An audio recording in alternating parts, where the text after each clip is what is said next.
Excelentíssimo senhor senador, presidente da Comissão de Serviços de Infraestrutura do Senado Federal, presidente Fernando Collor. Excelentíssimo senhor relator, senador José Pimentel. Excelentíssimas senhoras senadoras e senadores integrantes da Comissão de Serviços de Infraestrutura do Senado Federal e demais presentes. Foi com grande honra que recebi a notícia da indicação de meu nome por parte da excelentíssima senhora presidenta da República, Dilma Rousseff, para compor a diretoria da Agência Nacional de Transportes Aquaviários. Integro os quadros da agência há pouco mais de 8 anos, quando fui nomeado no cargo de especialista em regulação por meio de concurso público. Antes de falar da trajetória da ANTAQ ao longo dos últimos anos, gostaria de dizer que ocupo interinamente a diretoria colegiada da agência há cerca de 1 ano e meio, a exemplo do meu colega Dr. Fernando Fonseca, que aqui se pronunciou, sendo que até bem pouco tempo atrás dividíamos as funções com o ministro Pedro Brito, fato que muito me orgulhou. A agência é hoje referência na produção de dados estatísticos do setor aquaviário nacional. Dificilmente Vossas Excelências encontrarão algum trabalho denso sobre o setor que em determinado momento não apresente um gráfico ou um dado estatístico, tendo como fonte primária a ANTAQ. Também muito nos orgulha a qualidade da interlocução que a agência mantém com o setor regulado. Sabemos que é inerente à atividade regulatória a existência de conflitos de interesse entre usuários, prestadores de serviço e o próprio poder público. Mas nossa agência permeia bem com todos os atores deste processo. E hoje posso lhes dizer com absoluta convicção que desfruta do respeito de todas essas instâncias. Com um quadro de servidores dotado de grande expertise, a ANTAQ encontra-se atualmente em um círculo virtuoso. Reputo que conseguimos atingir uma condição de melhora constante de nossa atividade a partir da implantação do nosso planejamento estratégico, o que não significa, em absoluto, que não tenhamos no que melhorar. No âmbito da governança e da transparência, observa-se a total aderência dos procedimentos da agência à Lei de Acesso à Informação. Nossas reuniões de diretoria são transmitidas em tempo real pela internet e a pauta correspondente divulgada com antecedência. Os cenários de curto e de médio prazo são desafiadores e demandarão do corpo técnico da agência inspiração e muita transpiração. Essa, aliás, já vem sendo a tônica dos últimos anos, desde que o novo marco regulatório para o setor portuário começou a esboçar seus primeiros contornos e para o qual tivemos a honra de prestar nossa contribuição. O grande desafio da atividade regulatória é assegurar a prestação do serviço adequado, cujo conceito envolve a entrega dessa contraprestação à sociedade, considerando aspectos de regularidade, continuidade, segurança, eficiência, atualidade, generalidade, cortesia e modicidade tarifária. O cidadão, enquanto usuário, tem o direito de receber os serviços nessas condições. O prestador tem a obrigação de entregar o serviço correspondente, sendo remunerado a um preço justo. O governo, por sua vez, tem a atribuição de conduzir esse processo dentro de uma política pública pré-estabelecida. E é a partir desse cenário que começa o trabalho da agência reguladora, no sentido de viabilizar todos esses interesses em prol do Estado. Qualquer desarranjo nessa equação demandará uma ação concreta do órgão regulador. E que surge dessa lógica o fato das agências reguladoras serem órgãos de Estado e não de governo. Propiciar um ambiente que contemple segurança jurídica e estabilidade regulatória, bem como assegurar à sociedade a prestação do serviço adequado, é a razão de ser de uma agência reguladora. Para isso, editamos normas e realizamos fiscalizações. Zelar pela preservação de um ambiente de um mercado competitivo, mitigando assimetrias, combatendo o abuso do poder econômico, carreando esforços para que a atividade seja atrativa e viável a investimentos, são pontos inafastáveis da história e que deve ainda cuidar da implementação de políticas públicas formuladas em âmbito ministerial. O Brasil possui atualmente ferramentas de planejamento das quais jamais dispôs. O Plano Geral de Outorgas, o Plano Nacional de Logística e Transportes e o Plano Nacional de Logística Portuária são exemplos disso. Temos hoje devidamente mapeada a matriz de origem e destino de cargas. Dispomos de estudos de alta qualidade acerca da distribuição da matriz de transporte existente e metas fixadas para a matriz desejada, no curto e no médio prazo, indicando-nos as distâncias ideais para o uso dos modais rodoviário, ferroviário e aquaviário, que não necessariamente são concorrentes entre si, na medida em que podem conviver harmonicamente, operando de forma complementar e sinérgica e com viabilidade econômica. Não faz sentido, senhores senadores, vossas excelências, que mercadorias procedentes do sul do Brasil, com destino à região Nordeste, por exemplo, sejam transportadas na carroceria de um caminhão, em vez de seguir no porão ou convés de uma embarcação. A navegação de cabotagem no Brasil tem que ser estimulada, sob pena de toda a sociedade arcar com os custos de nossa inoperância ou ineficiência. Somos responsáveis por cada centavo pago a mais nas gôndolas dos supermercados em razão de uma logística inadequada. A burocracia tem se mostrado como importante impedância para o desenvolvimento da navegação de cabotagem no Brasil. A necessidade de viabilizarmos a chamada operação porta a porta por parte de operadores logísticos multimodais é urgente. Para isso, devemos carrear nossos esforços para dispormos de terminais ou de estruturas específicas destinadas a atender essa modalidade de transporte. A desoneração tributária neste setor é outra medida que se mostra necessária. Temos diagnóstico claro do que é necessário. Precisamos tratar agora de ações objetivas. E aqui faço uma parte para o evento que esta Comissão de Serviços de Infraestrutura irá realizar amanhã e depois de amanhã, o primeiro Fórum de Infraestrutura, cujo tema cabotagem estará na pauta. A criação do bojo do novo marco regulatório da Comissão Nacional das Autoridades dos Portos, a CONAPORTOS, já está se debruçando sobre a questão da burocracia, visando a obtenção de ganhos sinérgicos entre as diversas autoridades que atuam nos portos. O Porto Sem Papel, projeto desenvolvido pela CEP, também contribuirá para a redução da burocracia no setor. Para se ter uma ideia, excelências, do número de autoridades intervenientes no Porto, eu cito aqui como exemplo a Receita Federal, a Polícia Federal, a Vigilância Sanitária, a Fiscalização Agropecuária, a Capitania dos Portos, a Autoridade Portuária, além dos entes privados, operadores portuários, armadores, agências marítimas, transportadores e consignatários de mercadorias. A propósito da CONAPORTOS, gostaria de citar uma das primeiras medidas tomadas pelo colegiado, no sentido de assegurar que as autoridades federais estejam com suas estruturas em funcionamento 24 horas por dia no âmbito dos portos organizados. Já detectamos nas fiscalizações da ANTAQ uma série de terminais portuários que não seguem tal rotina, sobrecarregando as infraestruturas viárias.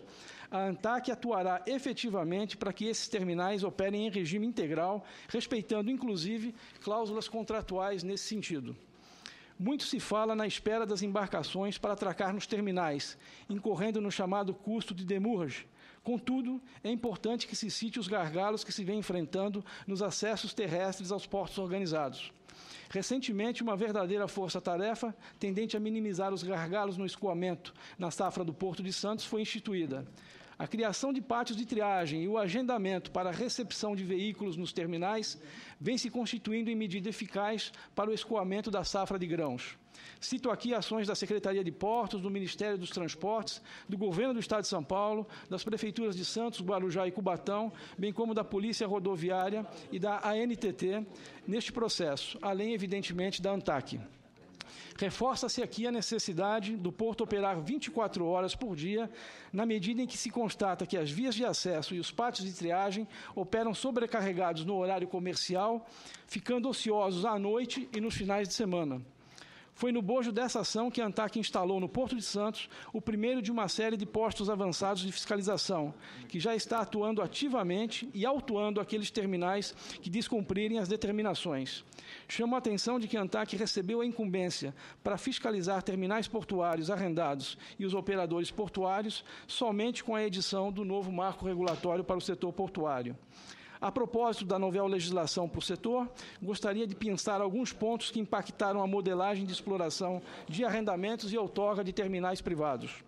Dizer a Vossas Excelências que a nova legislação para o setor andou bem ao tratar do tema de forma holística e estruturada. O novo marco está alicerçado num tripé que envolve a redução do chamado custo Brasil, um choque de oferta de infraestruturas portuárias e a melhoria da gestão portuária. a licitação de mais de uma centena de arrendamentos portuários, o término da exigência de movimentação de cargas próprias para os terminais privados e a possibilidade de prorrogação antecipada dos contratos de arrendamento em vigor mediante a realização de investimentos proporcionará um verdadeiro choque de oferta de infraestruturas portuárias. Destaco aqui o esforço empreendido pela agência no sentido de revisar todo o seu arcabouço normativo, adequando-o ao novo marco, buscando preservar os contratos, na qualidade de ato jurídico perfeito, objeto de tutela permanente por parte da ANTAQ. No âmbito da busca pela redução do chamado custo Brasil, importante observar a modalidade de licitação de arrendamentos portuários, cabendo ao vencedor do certame oferecer maior capacidade de infraestrutura, em vez do maior valor de outorga, critério utilizado anteriormente e que onerava o empreendedor antes mesmo de iniciar suas atividades. Cabe destacar ainda a implantação do Programa Nacional de Dragagem, o PND, na segunda versão, cujos resultados permitirão a recepção pelos terminais de embarcações de maior porte, aumentando o nível de consignação com a consequente e imediata redução no valor dos fretes. Sobre esse ponto em particular, há que se observar as recentes estatísticas de movimentação de carga no Porto de Santos, um dos principais do país, que vem acumulando sucessivos recordes de movimentação com redução no número de atracações. Isso por si só, excelências, já é resultado. É a materialização de ganhos de eficiência no setor portuário. Da leitura crua da novel legislação, talvez não esteja suficientemente clara a questão envolvendo a melhoria da gestão portuária. Isso porque o tema envolve mais uma medida administrativa do que propriamente legislativa. Tive a oportunidade de integrar o grupo de trabalho que está tratando do tema em âmbito interministerial, visando a formulação de uma série de medidas tendentes a dotar as companhias docas de uma melhor estrutura para fazer frente às suas missões institucionais. A elaboração de novos estatutos, de um contrato de gestão, contemplando metas e prioridades, do estabelecimento da remuneração variável para os dirigentes, da possibilidade de utilização do regime diferenciado de contratações e da adequada provisão de recursos financeiros e humanos, tendem a propiciar uma gestão mais eficiente por parte daquelas autoridades portuárias. Uma visão integrada do sistema portuário nacional, como elo de uma cadeia logística, fez com que investimentos federais fossem carreados para uma série de projetos correlatos. Destaco aqui a duplicação de uma série de trechos de rodovias federais que acessam os mais diversos portos, intervenções pontuais em acessos terrestres locais e a construção de vias perimetrais, desviando o tráfego de veículos pesados das áreas urbanas dos municípios, bem como investimento em ferrovias que cortarão o país de norte a sul e de leste a oeste, integrando as malhas existentes. A alteração do regime regulatório de exploração da malha ferroviária é outra medida tendente a elevar o patamar de eficiência dessas importantes estruturas para o escoamento de cargas. É preciso diminuir as perdas na cadeia logística, o que fará com que o produtor no campo seja melhor remunerado e que os preços dos produtos nas gôndolas dos supermercados sejam reduzidos.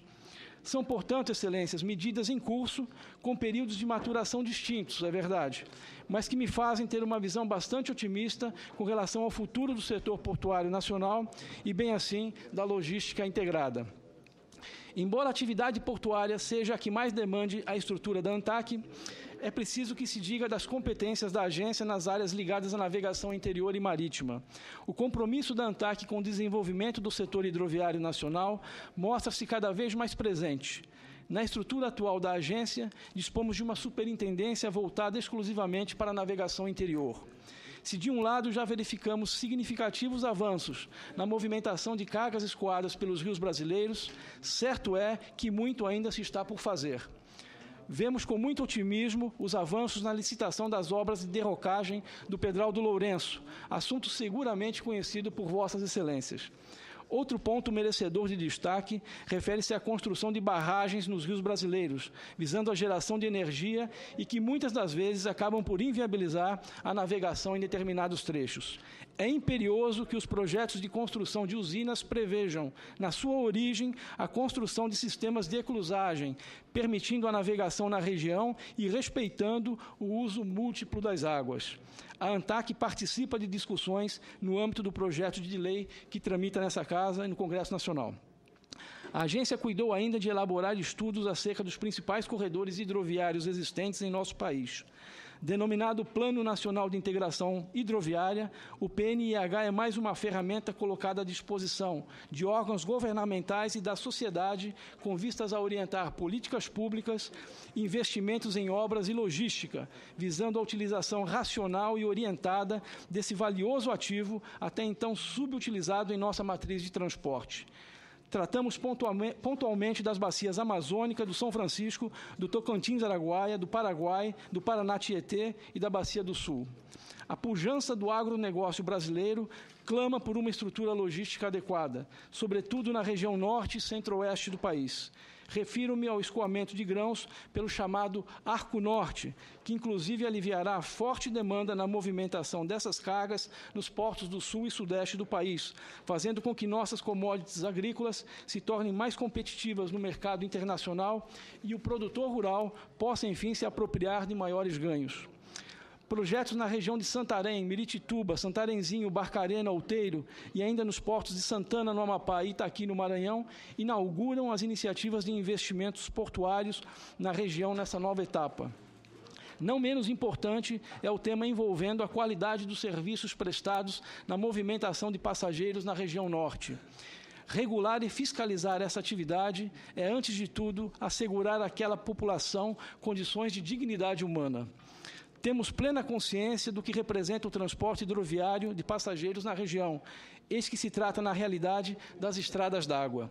Disponibilizar instalações que ofereçam minimamente condições de segurança e conforto àquela população está na matriz de prioridade no âmbito do planejamento estratégico da agência. É disso que a regularização de uma série de terminais, visando a obtenção de outorga junto à agência, tem se mostrado de difícil viabilização, na medida em que os interessados têm que comprovar a titularidade da área, questão quase que intransponível na maioria dos casos, dados os problemas fundiários que assolam a região norte do país. Diante disso, logramos êxito em inserir em nossas normas de outorga a figura do registro, que, se de um lado não representa uma outorga em sentido estrito, de outro lado possibilitará que cheguemos a essas instalações com nossas atividades de regulação, ainda que básicas em um primeiro momento. E eu gostaria de explicar aqui, Sua Excelência Presidente Collor, porque algumas instalações que não conseguiam obter a outorga da agência, a gente acabava não fiscalizando. Fiscalizávamos os outorgados e não fiscalizávamos os, aspas, clandestinos, né? Isso vai permitir que a gente chegue com uma fiscalização, com uma regulação um pouco mais forte nesses terminais. Também na área de transporte regular de passageiros, a ANTAQ produziu recentes estudos, desta feita com a cooperação da Universidade do Pará, que igualmente poderá subsidiar políticas públicas locais e de âmbito nacional para aquela atividade. Um adequado mapeamento dessas instalações rudimentares tenderá, inclusive, a fornecer subsídios para uma política pública de construção de pequenos portos fluviais, a exemplo daqueles construídos recentemente no estado do Amazonas. A área de apoio marítimo... Na área de navegação marítima e de apoio, a ANTAQ atua como poder concedente das outorgas das empresas brasileiras de navegação e também é responsável pelas autorizações de afretamento, além de fazer a representação do Brasil junto a organismos internacionais. A área de apoio marítimo tem uma forte ligação com a exploração de hidrocarbonetos na costa brasileira, atendendo uma série de estruturas offshore vinculadas à produção de óleo e gás. Com o advento da chamada camada do pré-sal, essa atividade da agência encontra-se muito demandada. Esse assunto, inclusive, o Dr. Fernando Fonseca abordou aqui com profundidade há pouco. A exemplo da navegação interior, a navegação marítima também possui na estrutura da ANTAQ uma superintendência exclusivamente dedicada a este setor. Já comentamos aqui questões envolvendo a navegação de cabotagem, mas nos temas afetam a navegação de longo curso e afretamento. Caso tenhamos o nosso nome aprovado aqui por essa Casa, temos intenção de desenvolver uma regulação mais forte no âmbito da agência. Destaco a entrada em funcionamento do Sistema de Afretamento na Navegação Marítima de Apoio, o SAMA, ferramenta que veio a sistematizar o procedimento de circularização, gerando mais eficiência, segurança e transparência. Excelências, evidentemente que não há tempo para abordar aqui todos os assuntos, mas eu não posso concluir sem antes comentar da área de fiscalização, que no bojo das das discussões de nosso planejamento estratégico, também ganhou o status de superintendência. Nossas normas de fiscalização e processo administrativo já se encontram devidamente revisadas e aprovadas, em consonância com o novo marco regulatório. Os manuais de procedimento estão prontos e deverão orientar nossas equipes de fiscalização a realizar um trabalho homogêneo, de norte a sul do país, de forma objetiva e célere, visando dar efetividade aos respectivos procedimentos. A ANTAC dispõe atualmente de 14 unidades regionais que, em última análise, são as responsáveis pela realização das fiscalizações. Encontram-se instaladas em Corumbá, Porto Velho, Manaus, Belém, São Luís, Fortaleza, Recife, Salvador, Vitória, Rio, São Paulo, Paranaguá, Florianópolis e Porto Alegre. Nessas unidades, contamos com servidores que compõem um quadro técnico de alto nível, plenamente capacitados para enfrentar os novos desafios impostos à agência. Antes do novo marco, nosso universo de entes fiscalizados totalizavam 786. Agora, são 1.273, um aumento de 62%, consubstanciados em arrendatários e operadores portuários, cuja competência passou à atribuição da agência no âmbito da novel legislação. Com a realização de nosso concurso público recentemente aprovado, assimilaremos esse aumento de demanda, mantendo a qualidade das fiscalizações realizadas. Mostra-se imprescindível, em face das novas competências da agência, que nossa equipe de fiscalização frequente, de forma perene, o cais dos portos organizados. Em razão disso, vamos instalar postos avançados de fiscalização no âmbito dos principais portos brasileiros. Conforme abordado, já o fizemos em Santos de forma antecipada no bojo no engajamento de medidas de escoamento da safra naquele porto. Gostaria de citar o convênio firmado com a NTT, visando uma fiscalização sinérgica junto aos operadores dos ramais ferroviários que se encontram dentro dos portos organizados. O nosso objetivo no âmbito da atividade de fiscalização não é o de aplicar multas. Desejamos um setor aquaviário pujante, prestando serviços em conformidade com leis, normas e contratos. Para finalizar, eu gostaria de citar as prioridades que se encontram atualmente no radar da agência e que pretendemos levar a efeito no curto prazo, caso tenhamos nossa indicação aprovada nessa casa. São elas: 1. A licitação de mais de 100 de arrendamentos portuários. 2. A adaptação de 134 outorgas e instalações portuárias privadas. 3. O reequilíbrio econômico-financeiro e a prorrogação antecipada de contratos em vigor relativos a cerca de 40 arrendamentos portuários. Esse número pode aumentar. 4. A revisão das normas de ocupação de áreas portuárias e de parâmetros regulatórios na movimentação e armazenagem de contêineres. 5. O desenvolvimento de mecanismos regulatórios para o acompanhamento de arrendamentos e autorizações de terminais. Isso advém da nova lei. 6. O desenvolvimento de um nível mais elevado de regulação nas atividades da navegação de longo curso e de afretamento de embarcações. 7. A sistematização e o ajuste das tarifas de infraestrutura praticadas pelas autoridades portuárias, consoante estudo produzido pela própria agência. 8. A implementação da metodologia de análise de impacto regulatório e, finalmente, o desenvolvimento do sistema de outorga eletrônica para as áreas de navegação. Concluo reiterando meu agradecimento à indicação e a paciência de Vossas Excelências em acompanhar o pronunciamento. Muito obrigado.